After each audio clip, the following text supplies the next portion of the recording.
Whispers of the woods. In a small, insular town called Willow Creek, shadows played long during the twilight hours. The townsfolk often spoke of the deep woods looming just beyond their homes, the Westwood Forest. Most fell silent at the thought, voices hushed with superstitions that danced on the edge of fear. Danny Lawson, 15 years old and naturally curious, found himself captivated by the tales woven around the forest. Willow Creek had seen its share of strange occurrences, missing pets, whispers in the dark, and odd behaviors from the local wildlife. But it was his friendship with a stray dog named Scout that would lead him to the heart of the mystery.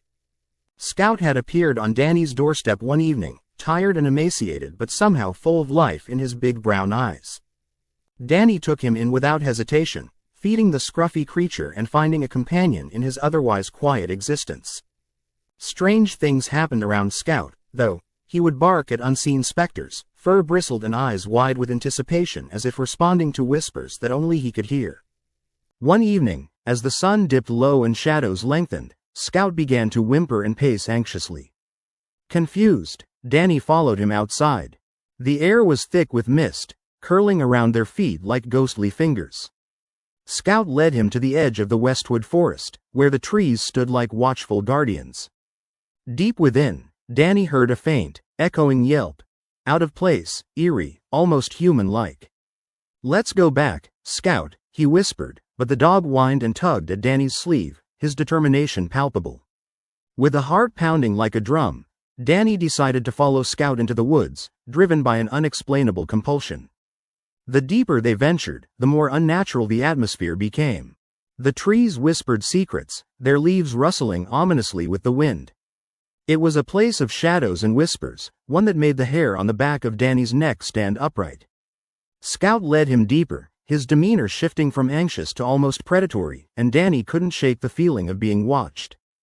As they reached a clearing, moonlight broke through the branches, casting an ethereal glow. In the center stood an ancient stone altar, decorated with matted fur and remnants of bones. A chill ran down Danny's spine as a breeze swept through the clearing, carrying with it a low growl that wasn't from Scout. Then it happened. The earth trembled as a haunting sound echoed from the forest, a symphony of growls harmonizing into a single, piercing voice that skittered across Danny's sanity. It was then that he saw them, scattered shapes emerging from the shadows, animals with eyes reflecting an unnatural glow. Wolves, foxes, and even deer, each moving as if somberly enchanted. Scout's growl deepened, and Danny stepped back, realizing the gravity of their situation. The animals approached slowly, nostrils flaring as if trying to remember something lost. Then, from the sea of fur and teeth, a larger wolf stepped forward, a twisted version of what nature intended. Its eyes glowed with an otherworldly light, a predator that no longer followed the rules of the forest. Suddenly, Scout lunged, a protective instinct surging within him. But the moment he did, the larger wolf laid its eyes upon Danny, and everything shifted. A voice spoke, clear yet distorted, tangled with the whispers of the woods. "You should not have come here." Danny froze, terror gripping his heart as the words wrapped around him like a cold tide. It was a voice that echoed with the suffering of countless lost souls, each animal in the clearing pulsating with an emotion he could hardly comprehend.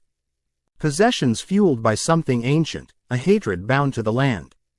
With a shout, Danny grabbed Scout and turned to flee, but the other animals blocked their path, fearful yet mesmerizing. He could hear the wolf's voice in his head now, permeating through his thoughts. "They were only made to be heard, to serve. You intrude upon our grief." Danny's breath came in ragged gasps as he pushed against the emotional tide. "I didn't mean to." The wolf raised its head as if acknowledging something. "Bring us offerings. Show us your devotion, or else darkness will consume you." Moments stretched into infinity. Danny, heart racing, understood he had encroached on a sacred realm and angered forces he could not comprehend. With a surge of adrenaline, he ran, dragging Scout with him as the animals howled in protest. The voices grew fainter as they crossed the threshold of the woods, but their warning lingered in the chill air. Days passed, and the whispers of the woods haunted Danny's dreams. Scout remained at his side, ever vigilant yet uncharacteristically subdued. Willow Creek continued to buzz with its superstitions, but Danny had tasted the truth. The woods were alive with ancient spirits, spirits bound to animals, once protectors of the land, now steeped in sorrow. Danny knew he was marked, a keeper of the secret that would forever intertwine his fate with the haunted Westwood Forest. And as long as he lived, the echoing whispers of possessed animals would forever linger in his heart, reminding him of the delicate balance between curiosity and danger. The trees awaited. The offering would be paid one day, or nature's wrath would reclaim what it had lost.